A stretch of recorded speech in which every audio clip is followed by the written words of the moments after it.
JWILLY's BOBs, Who's Tech, the Fresh Question of the Week, and more.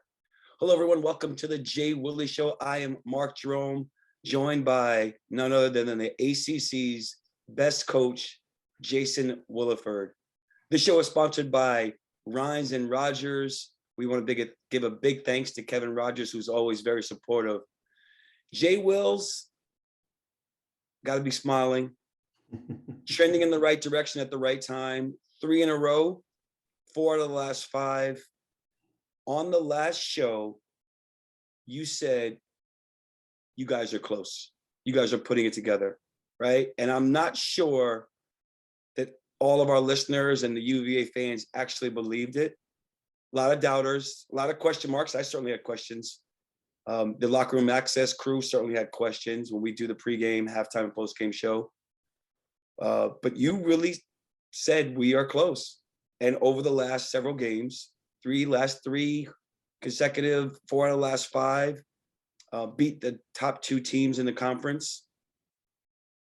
Miami at home handedly, and Duke on the road, which is never easy in dramatic fashion. What made you think that you guys were so close? The defense is coming. And again, shots are going to come and go, but if our staple has always been our defense. And I think both the transfers are starting to get it. Jaden Gardner and Armand are playing some of the best defense that I think they probably played in their career.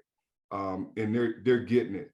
Cafaro has given us some physicality, and we can play one-on-one in the post. We don't always have to resort to the double team. But they've just been working, and they were trending in the right direction. And listen, we can't get fat cat syndrome. You know, we can't rest on our laurels. We still got some games that we got to take care of, and business to take care of. But you know, the defense is coming. We took care of the ball the other night down in Durham.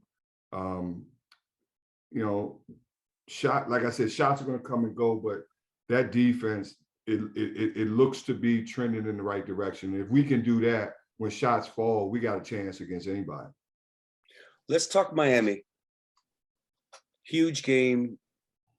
I'm not sure. What was the strategy going into that game? Their guards are good. They have a lot of older players. I know a kid on the team. I coached a kid on the team who's a 6th-year senior. Very veteran group, right? They several 6-year guys, 5th-year guys. Rodney Miller, who I've coached, right, is 25 years old. Charlie Moore is playing for his 4th college basketball team, right, in his 6th year, who started at Cal in 2016. We played against him. Yes. He was at Cal. He was a freshman at Cal. Right. I was at that game. So we played against him. Wardenberg is a super senior, 6-year guy. You know, we quite honestly, we knew we could guard with Kihei and Reece, right? We knew on the perimeter those would be good matchups for us. Kihei could guard Charlie, and Reece could guard Isaiah. And then, you know, the question mark was going to be, you know, the 3 position, and can we handle Wardenberg when he's away from the basket, shoot as a stretch 5, right? You know, shooting 3s. But I thought our guys did a good job. I mean, we packed, we kept the ball out of the paint for the most part. There were some breakdowns at times, but I thought we did a tremendous job sliding, staying in front, and contesting, and making them take contested shots. And hats off. I thought Gardner slid his feet. He's getting better and better defensively. We know what he can do offensively. He's been pretty consistent in that regard. But from a defensive standpoint, being able to slide and get to shooters. I think the kid Miller, who transferred in from George Mason for Miami, more of a perimeter guy, can stretch the floor, shoot the 3. Jaden was able to get to him and slide and stay in front. So again, I hats off to how our defense is doing. And that was our thing. Get back, defend, but then take care of the ball. They're great. They get their hands and get in passing lanes, and you witnessed this, a little bit of that. They turned us over a little bit early, but then we settled in. Yeah, and those guards are really good, right? Yeah. I watched Isaiah Wong as a junior in high school, and I know you guys were recruiting him, and I had a conversation with him outside after the like semifinal playoff game in Philly. Right. And great kid too, and has had a really, really good career so far at Miami. Right. And you guys shut him down. Well, listen, Reece and Kihei should be all defensive ACC in my mind, both of them. And they made it difficult. You know, we got to go back. We got to go back to Miami and see if we can do it again. But you know, Wong is a tough shot maker. He can make tough shots, and I thought we did a good job. Reece did a good job, and Charlie's clever, and he's a great finisher at his size, getting to the basket.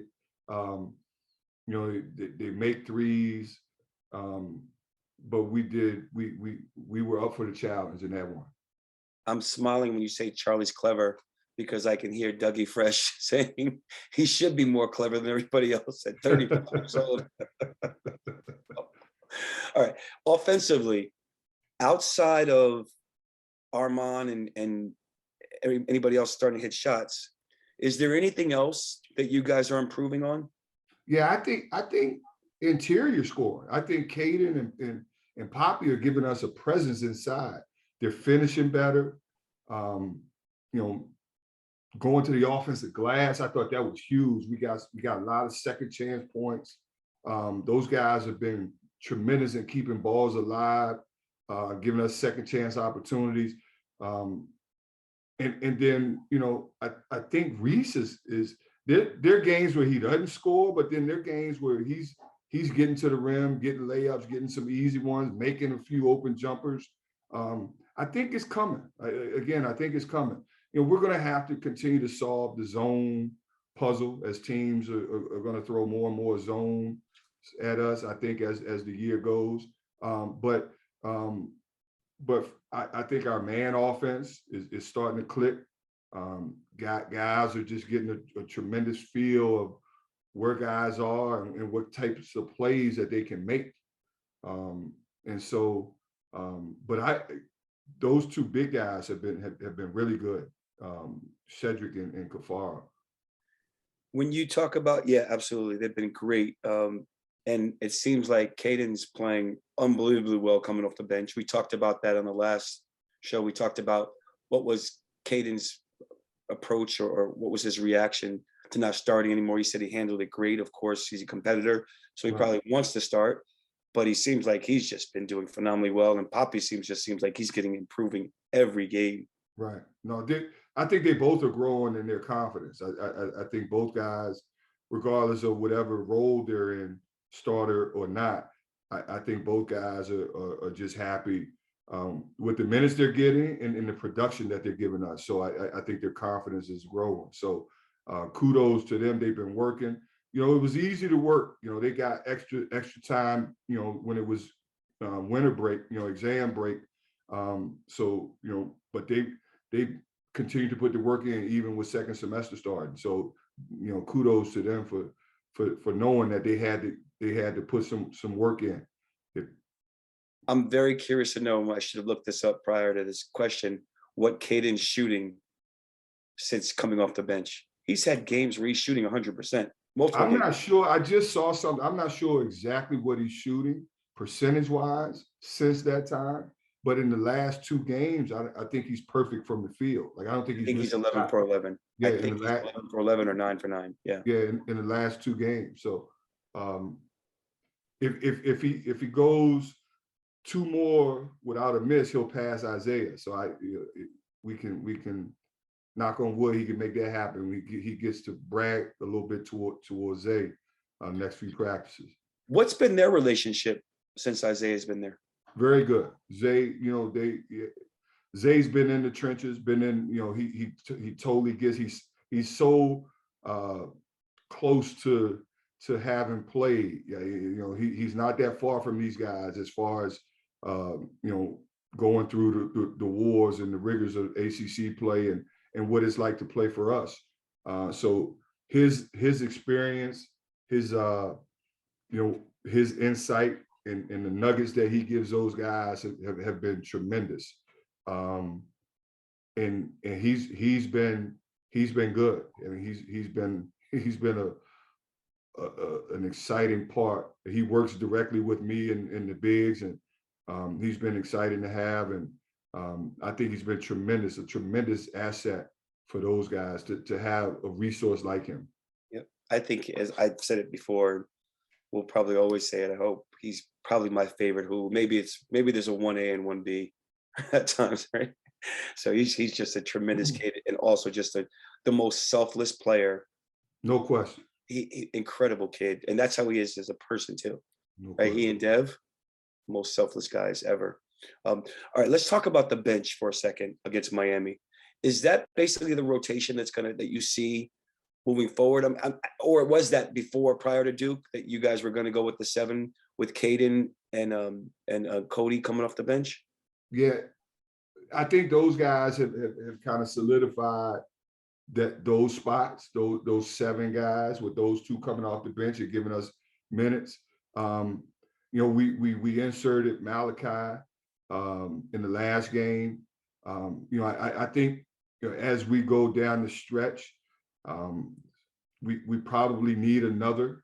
We need an 8th guy to emerge, but we're always constantly evaluating between obviously between Tane and Igor and Carson and Malachi. Those guys will have opportunities, but those 7 have pretty much been what we've gone to. And we've had, Cody's one of those guys that you can throw him either way. He can go small ball 4, he can go on the perimeter as a big 3. So he gives you some versatility there. Yep. What do you think about Cody's development from last year? When I watch him play, he seems very poised. I think he is. I think again, he's gaining confidence. He knows his role. He knows what's expected of him. I think his shot has gotten better. There are times I wish he would look at it more, just look at the basket and be a little more of a threat. But I think he's been good. We trust what he's going to do. He's been around the program. He knows what we're doing defensively. And again, his size at times bothers guys on the perimeter. I mean, he's a legit 6'7". When he can slide his feet and stay in front and contest. Obviously sometimes there's a little bit of a mismatch when we put him on some 4s. We got to be able to protect him and help him out there. But he's been good. He and Caden have been good for us. Now, I know that you said you were close. You put it on Boston College. You handle them very well. You handle Miami really well. Were you surprised at all how well you guys played against Miami? I mean, a little bit. I mean, but we wore them down. I think it looked reminiscent of Virginia basketball of old, where you just run your offense and you're running your offense and you hit them with screens, and guys don't want to chase. They don't want to keep running into screens, and we made some shots. A little bit surprised, yeah, but again, I told the guys, I think we got enough in this locker room. I said, we got, and we got enough. That was a message after the game? Yeah. After the Miami game? Okay, so quick turnaround. You handle Miami really easily. Well, that was the message. That was quite honestly the message going into Duke. Right. Quick turnaround. Right. Miami Saturday, Duke coming up Monday. What else was said in that locker room? And were guys immediately focused on Duke as soon as the Miami game was over? Or was there like, oh man, they look at each other and say, we're pretty good now. We just beat them. I don't think they did that. Quite honestly, there wasn't enough time to do that. It was like, we watch Miami and see what we can learn from that, and then you quickly turn the page and you're prepping and scouting for Duke. Obviously, a day in between. You're not going to do a whole lot up and down, and but there were some things that we knew we had to do. Got over in there and got some shots. Had a walkthrough the day of, and a lot of guys hadn't been there, first time in there, and just letting them see it and get used to the place. But the message was is the next game, and we're all we got, but we got enough. I was going to go in another direction. I was going to go another direction and talk about Coach Johnny Carpenter's being his assist to the program, Locker Room Access pregame show. But now you're talking, let's just go to the team not being exposed to playing against a team like Duke and Cameron, right? Guys hadn't seen that. You only had one player who's played at Duke with fans. Well, yeah, I was going to say, because last year there were no fans. And it's different. I mean, for example, Armand coming from the Big Ten and Indiana and Purdue, right? So I said it's a lot like going them to Purdue. Purdue's wild. I mean, I don't know if for anyone who's never been there, that experience that we went the year after winning it all, and then having to turn around and play them back in there after, I mean, they were pissed. And that place was rocking. And I hear that it's like that all the time. I mean, it's probably one of the best home courts in the country. So I told Armand, just get ready, get your mind ready for what Purdue Indiana game would be like as far as the atmosphere. So at least he has something that he could relate it to. But none of the other guys had, other than Kihei, had even played in there in an atmosphere in as loud of a place as Cameron.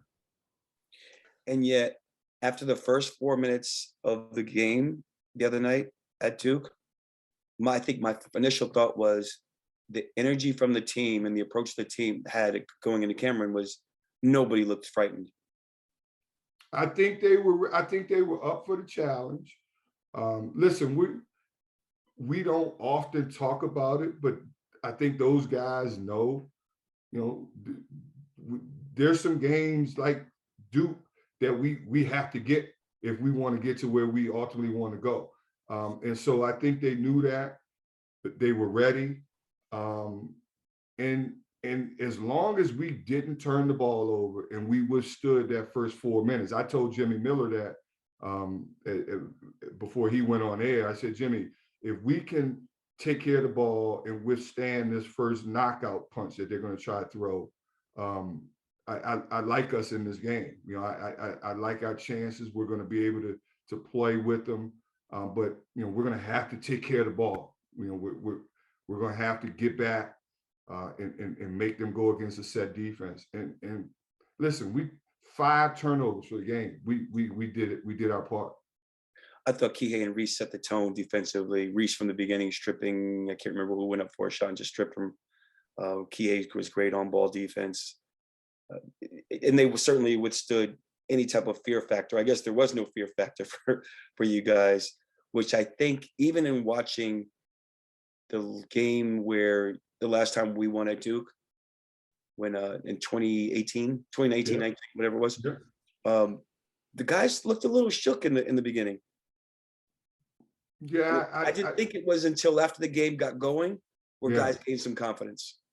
No, I mean, look, it is what that place is, all the history and everything, and all the banners and the students. I mean, they got every chant under the sun. But that's why we recruit these guys.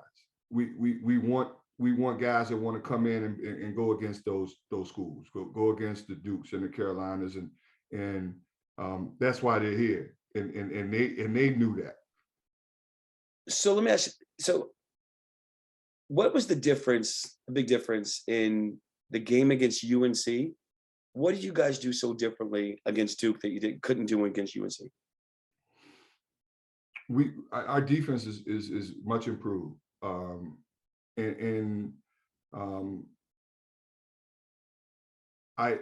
there was some defensive mistakes in the Carolina game that Carolina capitalized on. And when I say some, maybe 3 or 4 blatant blown coverages, and Carolina every single time hit a big 3. I mean, and it just, they stretched the lead, and it was just too much to overcome those breakdowns. I think we're better defensively. You know, I think our guards have gotten better. I think we're confident. And you know, I just, it's just a shame we don't get to play Carolina another time. Well, you may.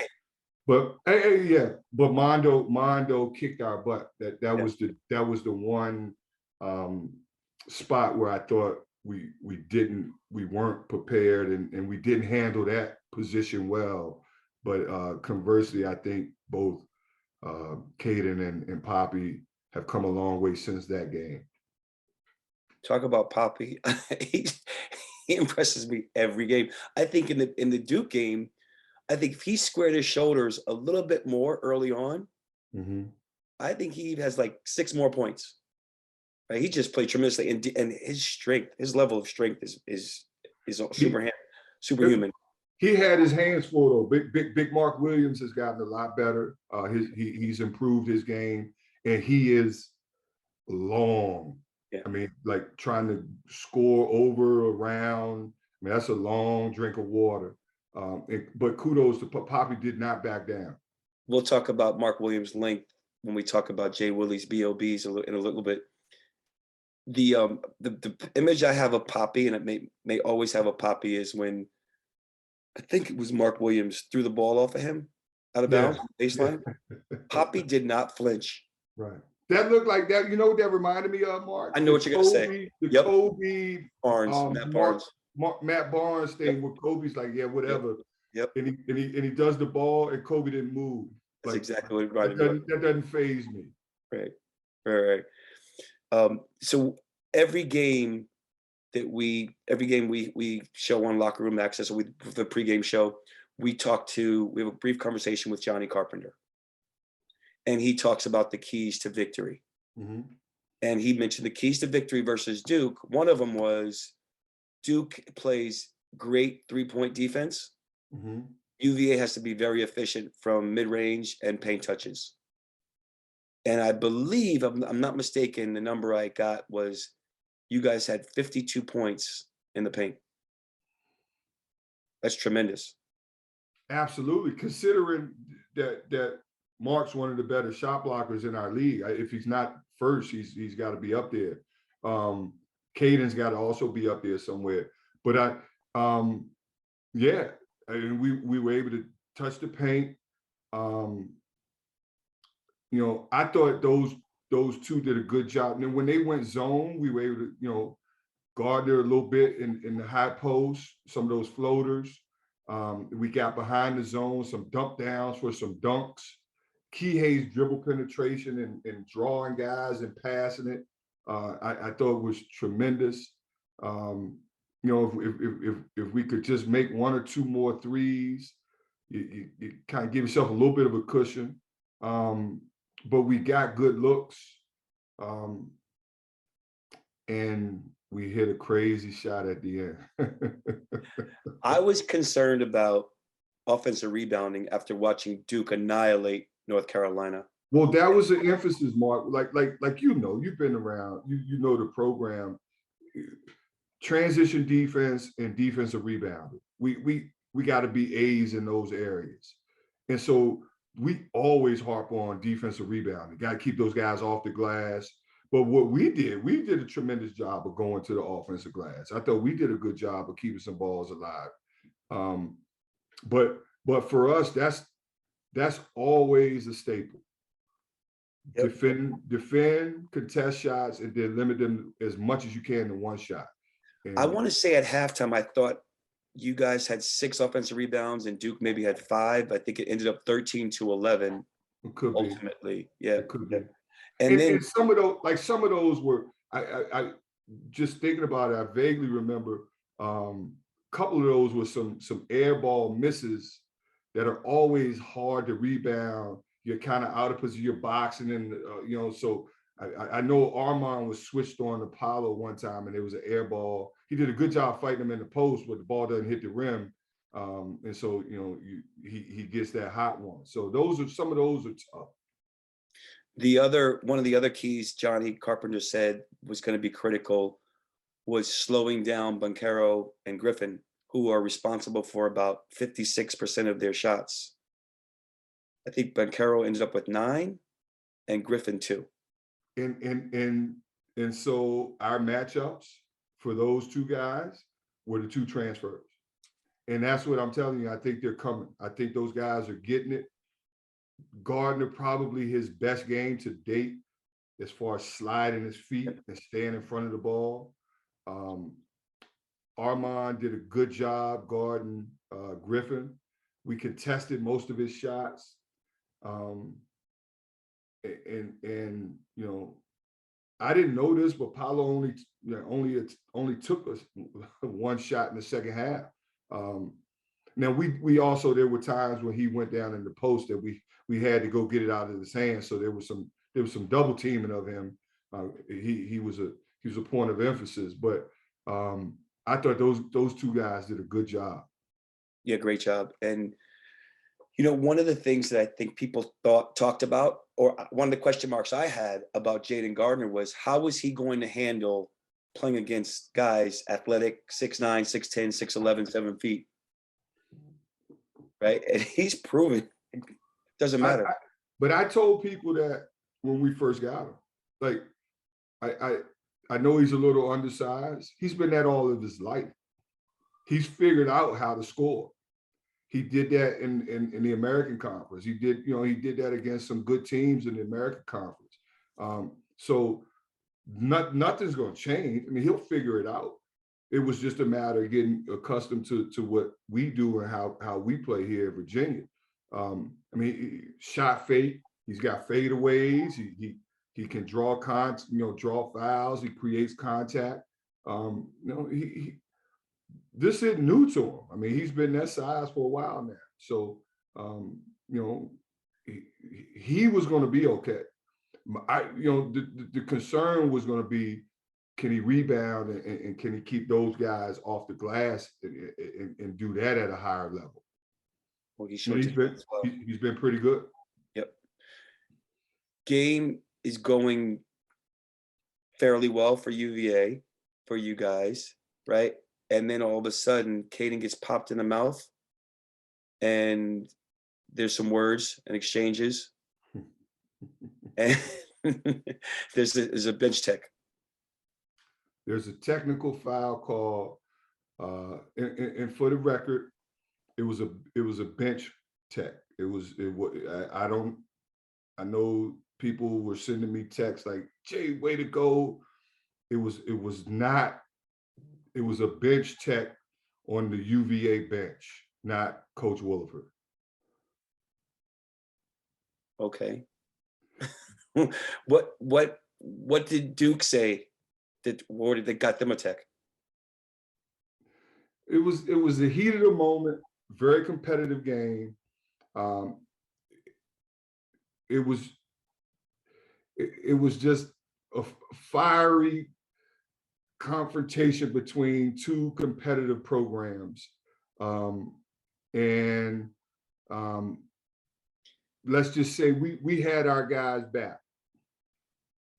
I saw Coach O at half court. Both player and Coach Bennett, we had his back. So, listen, I got all the respect in the world for what Duke has done and accomplished, but we're not going to take a back seat to anybody. And we weren't going to get pushed around and weren't going to be talked to a certain way, and we weren't going to be bullied. What does that mean, that you weren't going to be bullied or talked to a certain way? Did Nolan Smith say something to somebody? There were words coming from their bench and some of their staff. And so the crazy part, though, Mark, is quite honestly, we were only concerned with trying to get them to look at the video because we knew it was a foul call, but we weren't sure they were actually going to go look to see if he got hit in the face. So we were just like, hey, go look, go take a look at it, go take a look at it. And you know, it just heated a moment, heated a moment. So let's backtrack a little bit then. Let's go back to that point. You guys asked the referee, take a look. And is that when they said to you guys, they did their best, Grayson Allen, like, shut up and call you all kinds of names and try to bully you? And was it no, can you deny or confirm that it was Nolan Smith that says something? I'm not sure exactly who was saying what, but I wasn't going to let anybody talk to my head coach or do anything to our guys. So that's what it was. I'm pretty sure they'll be fired up for the return date up here in Charlottesville. That place is hostile. It is. It is. But listen, it's fun. I'm telling you, if you're a competitor, like we all are, right? Those are the games you live for. You live to go into, you know, places like Cameron and Fog Island and, you know, all those historical, traditional places. That's why we recruit these dudes. We want to go against those types of guys in those programs. And so those games are fun. I mean, hell, if I could put the uniform back on, I'd put the uniform on just to go up and down the floor one more time. Looked like you might have been ready to put some boxing gloves on too, like in the old days. No, that's not me. And I probably couldn't go up and down. I probably couldn't go up and down the floor but once, and Ethan had to bring oxygen out for me. I hear you. All right, you guys, game going down to the wire, got the lead. Duke finally captures the lead. You get some good stops. Reece makes a tremendous play. That was incredible basketball, right? He gets to the basket, all the way to the basket. They make a great defensive play. He does not give up. May have been the play of the game. Well, outside of the end of the game, baseline out of bounds. So Kihei's tie up, his steal, like all of those things, right? How many times have Virginia been in crazy endings in games like that? I know our fans love that, but it was. I mean, Reece got all the way there. It's funny, we were just watching that today, you know, going back over the Duke game, and, you know, coach says to Reece, hey, what could you have done different? And Reece like, I could have put it in my outside hand and maybe not. I said, yeah, you could have went in and dunked the ball and maybe they called a foul. But tremendous drive on his part just to get there. Okay, are you suggesting that he got fouled, but the refs just didn't call it? It could have gone either way. It could have gone either way. I mean, like he probably could have put it in his left hand. But I mean, they had two big dudes. I mean, I think it was Paolo and Johns that were coming over to try to block that. So I mean, there were two big guys coming that he had to try to get it up over. But to get back in that play, that was big time. Huge. Right, and going to get the steal and get the N1. Get the N1. He was so pissed he didn't make that free throw. Sure. So, but he battled. I said to Tone, I'm just so glad, because he got in foul trouble. I mean, we were protecting him. He had 4 fouls. We kept him on the bench. I said, I'm just glad that he was able to finish that game. Right.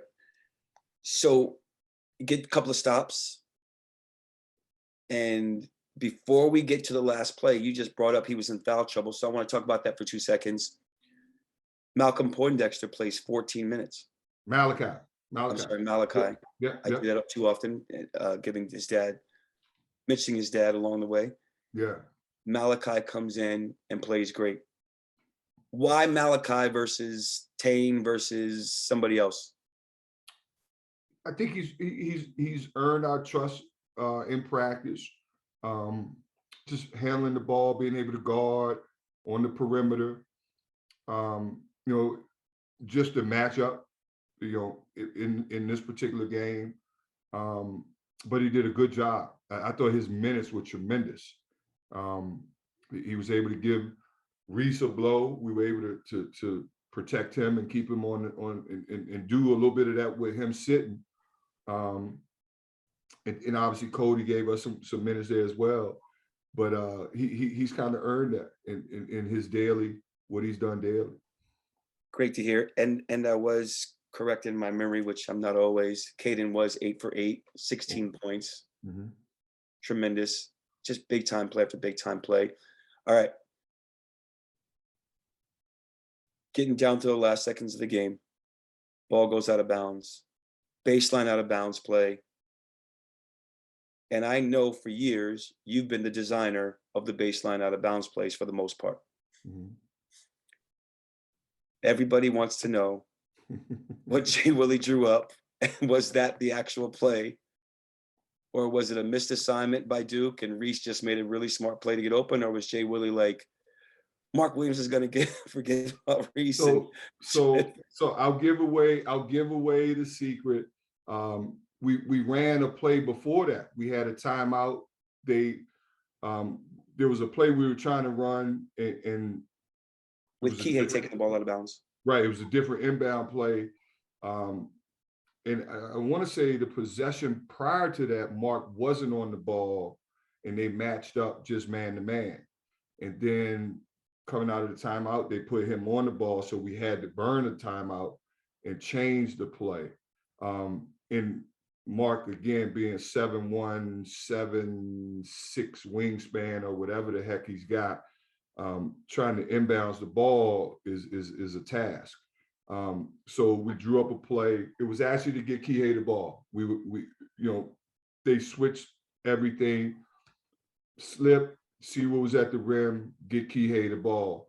And with it being 7 and some change on the clock, we knew that if he didn't have a shot, that we could get something if there was some penetration and find, just dribble, find an opening and see what we could get off of some dribble penetration.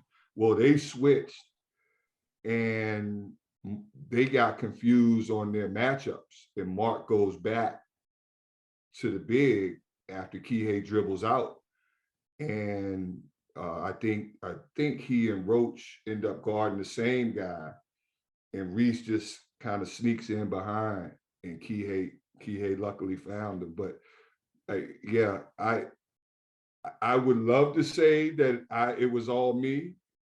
I've been doing the out of bounds plays now for about, I don't know, 5 or 6 years, maybe longer, with the OB unders. But those kids got to get all the credit. They didn't panic. They were poised under the circumstance, and they ran the play. It wasn't there, and they got us a good look. And I think that's kudos to Kihei's experience and having been in games of that caliber before, because he was able to find Reece. And then Reece, I mean, we got to call him big shot Reece. I mean, he's like Big Shot Bob. That's his second game winner at a crucial. I mean, the ACC tournament, and now at Duke, which is we discussed is so hard to win. Kihei with 9 assists, and as we said earlier, he's the only player that has some experience playing in front of fans at Cameron. Right. And that is I always tell people that's a bucket list game. I would love to say that it was all me. I did this. I didn't know. It was those guys. They executed. They got the ball in, and they stepped up and made a huge shot. He did, and we appreciate your humility, but that may become a fishtail, right? That you're going to tell your grandkids in 15 years. I designed this incredible out of bounds play. Well, let me show you this. So look, Mark, that's not the only time, right? Like at Louisville, right? We run that play. Dre hits that shot, but they ran that play wrong.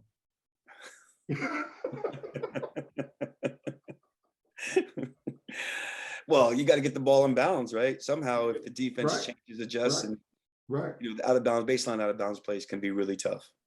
It's really hard to inbound the ball, and I don't think Right. people understand that. Right. Just to get the ball in bounds, especially over someone 7-1, and Kihei has to go all the way in the corner. The ball is nearly deflected, which you never know what's going to happen. He dribbles out of the corner, which I think is a really smart play because you don't want to get caught in the corner. And Reece just patiently waited for his moment.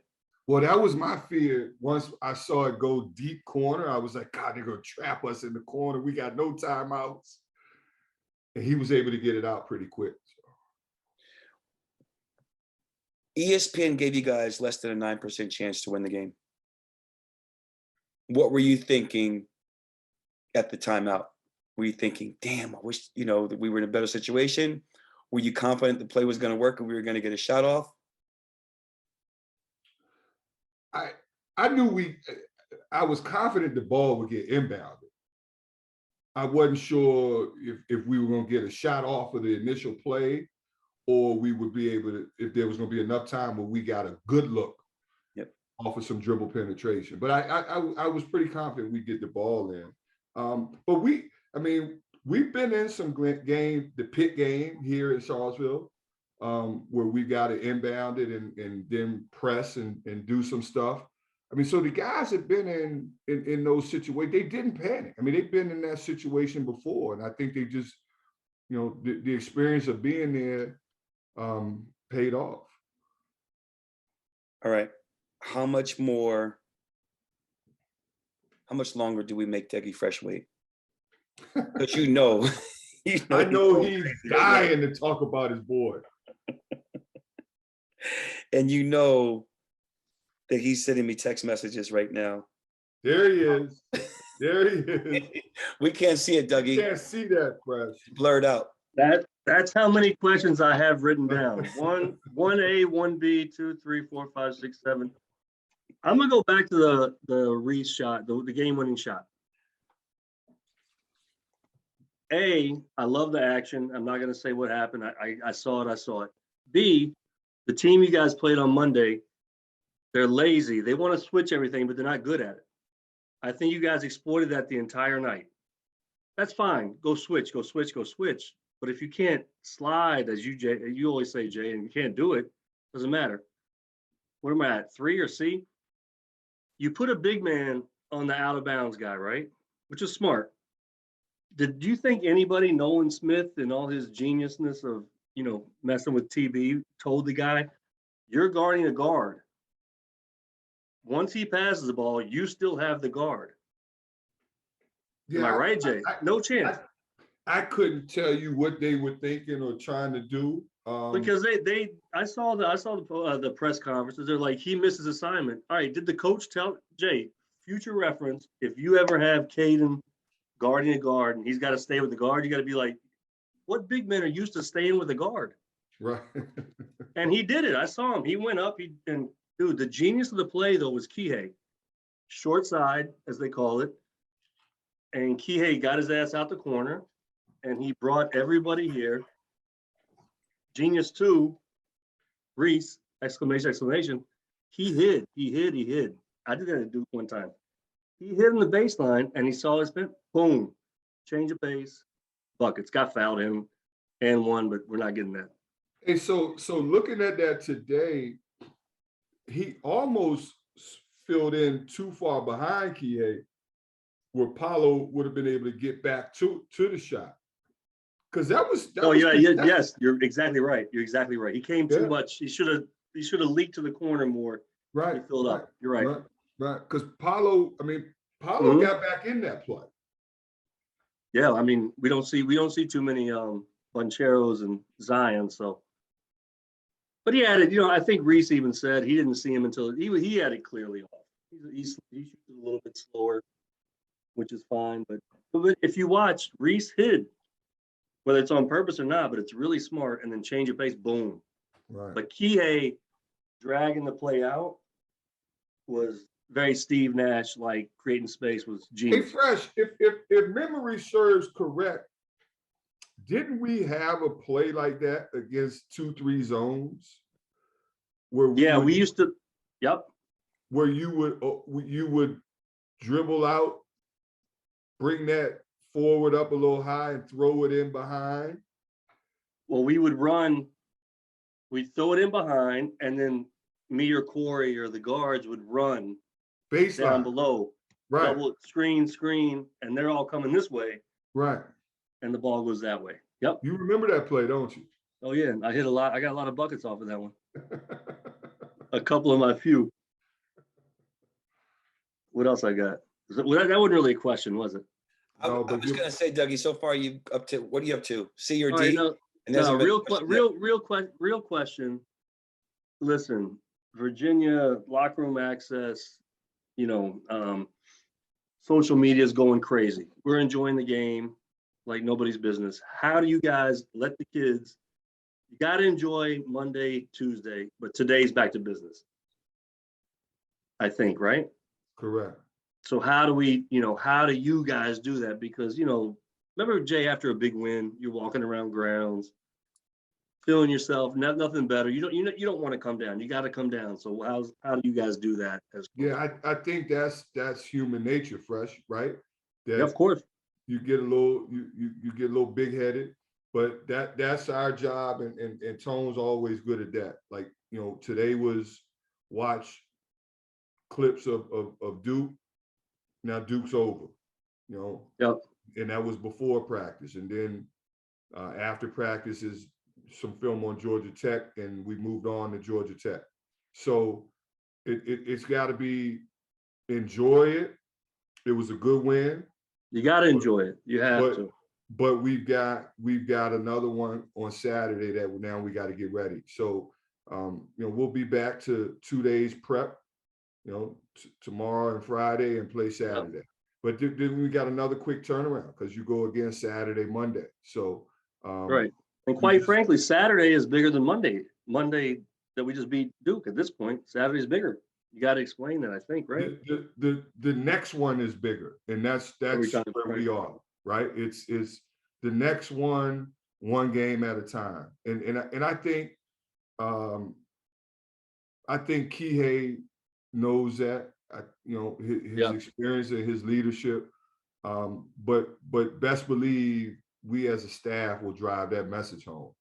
All right, I want to make sure of that, Marky, because the last thing you need to do is think that the season's over. You still got some ball games left. No doubt, you can't fool yourself. So I looked up this our wins at Cameron, right? Virginia basketball history. Yeah. And I'm sure Google only goes back so far.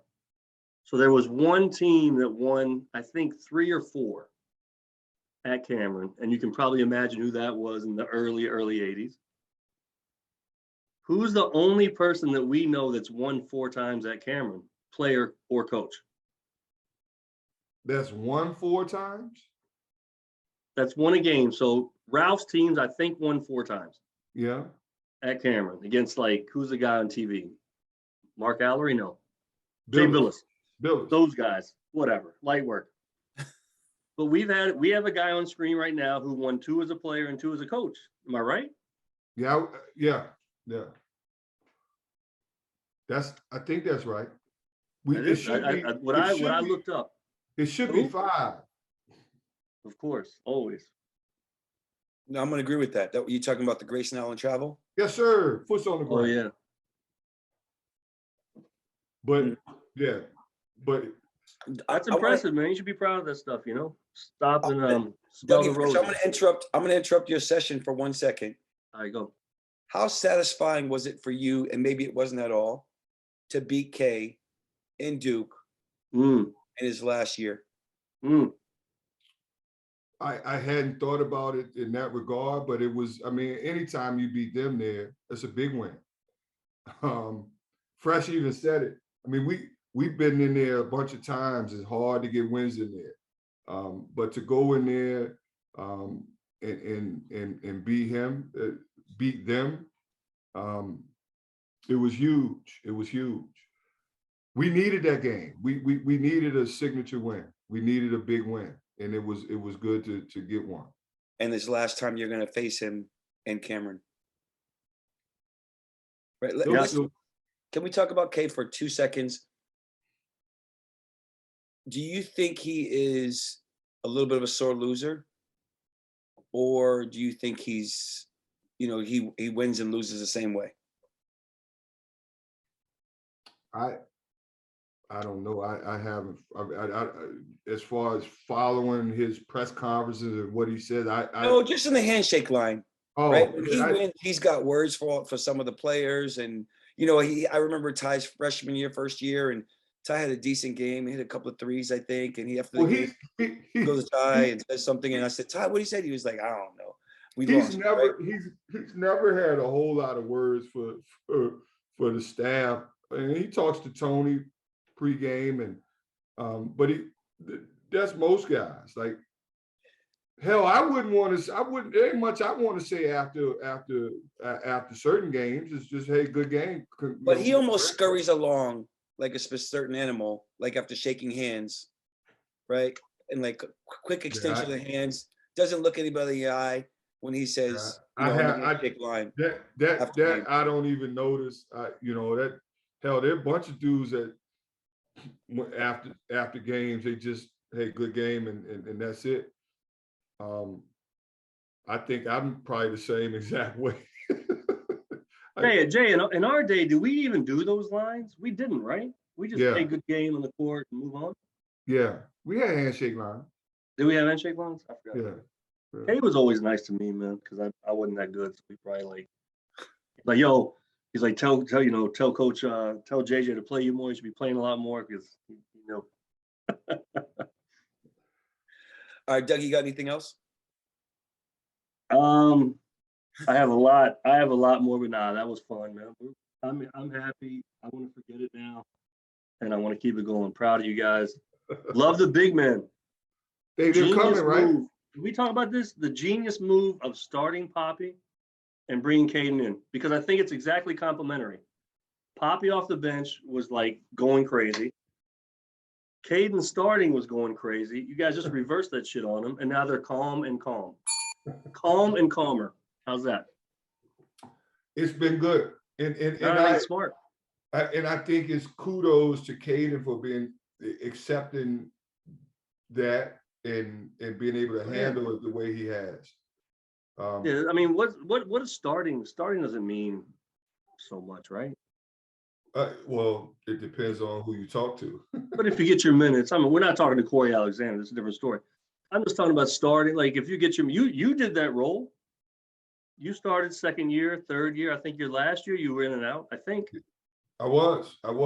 Now part of that was injury, but yeah, starting is huge for guys. I know it was for me. Like, I wanted to start. Me too. I never did. And I used to always laugh at people, and I have to say it now, and I know it's like, but I would laugh. Hey, it doesn't matter if you start, you won't be in there at the end. Yeah, I want to be in the end, and I want to start. I get it. 40. I can play 40. Hey, we got a question. 40. We got a question from an audience member. Chris Gibson asked, when Mark Williams moved in the middle, do you think they were expecting Kihei to drive and dish? On the last play. The last play. Yeah, probably. I just think, again, I don't know what their defense, what they were trying to do, but I think as a big in general, when you're away from the basket, your instincts say, I got to get back to the paint and protect the paint. And he was trying to get back to the big and being there to protect the paint. So I don't know if Mark was supposed to stay or Roach was supposed to do whatever. All I know is Reece was wide open. Yeah, he's never been trained for that. He did what he's always done his whole life: get back to the paint and find somebody big. He did. I fault Nolan Smith, whoever that is, for that coaching mishap. Proud of you, Jay. Love it, man. Fresh. Get me out of here, because I'm in a good mood. I might go too much. Hey, Fresh. Will we see you towards the end of the year? Man, I'm like quadruple booked. I'm like being asked for this weekend's the alumni weekend, which me and you always hung out in. I'm trying. And then we have locker room access, another event, hopefully at the end of the year. You'll see me. All right, all right. Live in full effect. This is how you may see Dougie from afar.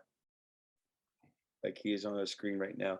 All right, Dougie, always thank you so much for your awesome, creative, and entertaining questions. We'll catch up with you on Saturday for the pregame show versus Georgia Tech. All right, Jay Wills, 6 games left. At the beginning of the season, do you guys set goals for the team? Absolutely. Okay, Absolutely. how many goals? What are they? I mean, ultimately is to win the ACC regular season, win the tournament, conference tournament, and get to the NCAA tournament. Those are the goals. And you try to, one game at a time, tackle them. And then the season's broken down into non-conference, then conference. And so, but that's always been our goal. We put ourselves in a little bit of a hole. We got some work to do. But where I like where we sit, and I don't want to get too far ahead, but of what we got to do, but we kind of control what's next for us. And if we, it's in our hands. If we do what we need to do one game at a time, there's a small chance that we could see the tournament. But there's still opportunity out there, ACC tournament. You never know what can happen. So we're taking these things one game at a time. I understand that, and I appreciate that. I get it as a fan, as a coach. You're also only one game out of first place, technically. Which is crazy if considering how this team and what this season has been for us. Right. And we talk about it often. UVA teams under your staff, that's the mark of a great coaching staff, right? Teams that just always improve as the year goes on. And that's kudos to you guys.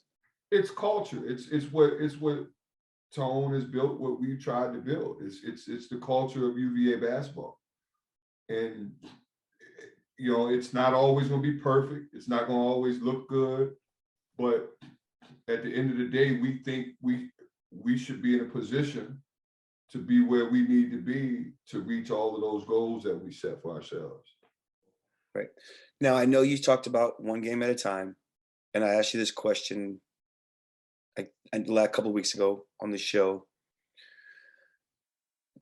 Can you tell me what you guys need to do to guarantee a spot, or what you think might guarantee you a spot in the NCAA tournament? Because I know we talk, and I think it's got to be 4-2. Oh, as far as to finish up the season to get an invite to the NCAA tournament. Yeah, I don't know. I mean, I'm not Joe Lunardi. I got no clue. I know we can help ourselves if we keep winning. And we still got Miami again, Duke again, got to go to Virginia Tech, got to go to Louisville. They're tough games. Florida State at home. Florida State, yeah, still. And no game. And Georgia Tech. No game is a win. No game, you can't just check a win off, right? Because it's not in this league, not any year, but especially not this year. There's so much parity. Right. I mean, anybody can beat anybody in this league. It doesn't matter where they are. I mean, it's competitive, but that's always the case, but particularly this year. Yep. Tough road to end the season.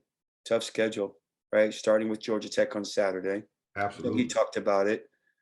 How do you keep guys from letting down? Like, you win at Duke, like, you're on national TV. Your highlights are on ESPN for 24 hours, maybe longer. How do you not? I'm sure the student body is going nuts, and talking to guys as they go to class the next day, right? Seeing guys walk around grounds, Right. right? How do you keep guys honed in and focused into the next game at Georgia Tech? I as best we can, we gotta just, hey, we gotta move on to the next. You know, it was a big win, but that win doesn't define who we are. We still got work to do. But again, human nature sets in. You know, we all been there. You like getting all the text, and you like getting all the love coming to you, and everybody tell you how great you are, but you got to kind of put the earplugs in and put the blinders on and kind of just be focused on the next task at hand. And for us, that's Georgia Tech Saturday, and that's a good team. I mean, that team, Mike DeVoe playing at a high level. They're gonna play all of that crazy, funky matchup zones and all kind of stuff they got. You know, they got some experience. The kid Usher's been there a while. They're good. They present a little bit of a headache for us because they can go really small and play pretty much everybody under 6'6", 5 guys under 6'6", 6'7". And so can we match that? Obviously, we would have the advantage with our big guys, but that pulls them away from the basket the way they play. You know, we've got to figure it out. Do you sense a healthy version of confidence after the last 3 games? Yeah, I think I sense a more relaxed group, a more freed up group. I think at times they were trying to be too perfect, right? And that's a hard way to play this game. You're not going to make every shot. You're going to have mistakes. You're going to turn the ball over, but that stuff can't snowball. I think they've gotten to the point where they're confident, but they're free. They're kind of just playing more off of instinct. And that happens, you can see the growth. And I'm telling you, you see it defensively with this group, that they're trusting each other. They're in the right spots more. They're more vocal. So I just see a group that's probably a little more connected. Yeah, no, I'm really, I think when I watched that first 4 minutes, I was just so impressed. I really was. And you know, this team is tough, right? Chris Havlicek always talks about the fear factor, or often talks about it, and how guys just, you know, when you sometimes go into a game, that fear factor can be real, where guys are intimidated. Right. And there was no sense of that. There really wasn't. And I was so impressed by it. The level of confidence, the level of like. Hey, listen, we've been to, I mean, we were at Houston this year. We went to a ruckus JMU crowd. And I mean, it was as loud as any place I've been. And, you know, so the guys were, I mean, I think they were ready. They were prepared. And it's easy to get up to play teams like Duke, and easy to get up to play teams like Carolina. But they came out ready. Yeah, they did. All right. You had a visitor a couple of days ago. Yeah, just yesterday. Yesterday, apologies. Yeah. Far cry from 2016. Look at that hair. How about that? That's almost man bun length again. You want to talk about that picture? Yeah, so he came down, he met us. We all went out to lunch. Shout out to Sedona Tap House. Had a good lunch over there. And we got to spend some time with them. They were on a 12-game road trip, and they had just played up in DC. And they had that day off, so he came down. They were going to practice today and then fly out. I forget where he said they were going. They were going to fly out after practice today and get somewhere. But they were in the midst of a 12-game road stand, and not road stand, a road trip. But we got to catch up. It was good.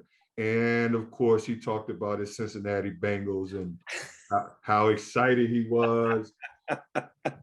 And so I told him, I said, listen, call your dad right now. So he FaceTimed his dad. Joe got on. I was able to see Joe. And he's still in limbo about whether or not he's going to go to the Super Bowl. I think he's got a ticket. He's like, I don't want to go by myself because it's just me. He'd rather stay home and hang out with all the boys and everybody in the family and watch it with the family. And I get that. I said, but you better take advantage of that ticket. So they both asked me this, Mark. They said, are you rooting for us? I said, heck no. They were like, why? We're in the same division. I said, okay, let me flip that around.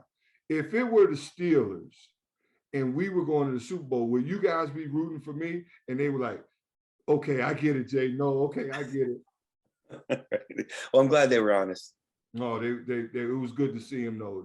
He's doing well. The family's doing well. I think he likes where he's in a good situation down in Miami.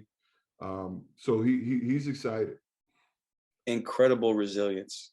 Hey, listen, he's got Jimmy Butler on his side. Did you see what Jimmy was saw talking that. about? Yeah, that was pretty cool.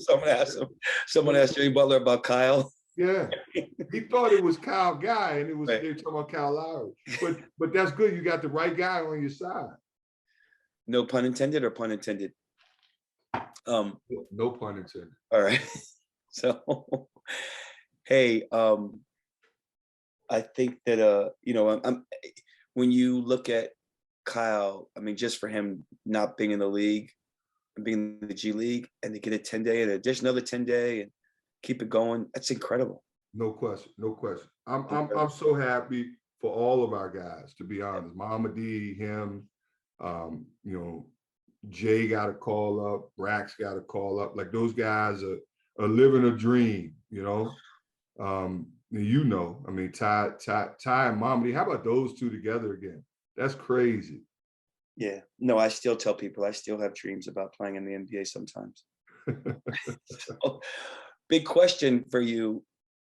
Now that Kyle's making some dough with a couple of 10-day contracts. Who picked up the tab the other day? We always take care of him. He's back home. We got to take care of the young guy. That's very generous of you guys. He did help bring home a national championship. Yeah, we got to take care of him.